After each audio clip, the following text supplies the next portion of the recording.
Nyambo hano hanze avuga byinshi ati titi ntakiri besto wawe mwaratandukanye.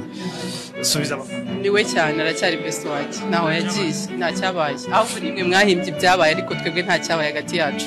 Media yarabatandukanye. Ariko twebwe ntabwo twatandukanye turacyari inshuti kandi inshuti ntabwo zitana. Urakoze cyane. Urakoze cyane.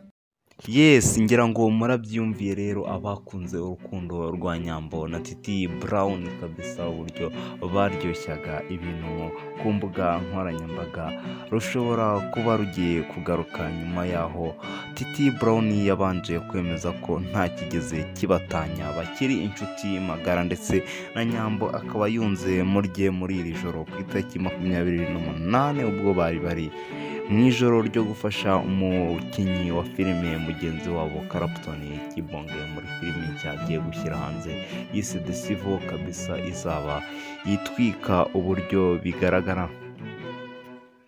Nyambo rero yashyizeho umucyo avuga ko nta kigeze kibatanya bakiri inshuti ndetse magara cyane nk'uko maze kubyiyumvira.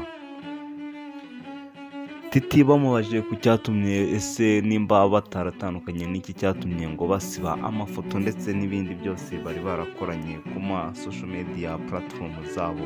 Titi Brown yasubije ko ari uko birinze cyangwa se bahisemo kugira ngo bagabanye igitutu cya social media ariko bakiri inshuti magara. Ese urukundo rwabo rwaba rugiye kugaruka? Nimba nawe uri mu bakishimira ko Nyambo na Titi Brown basubirana, kora like aho ngaho ndetse unadusigire comment ubwira ati byaba ari sawa.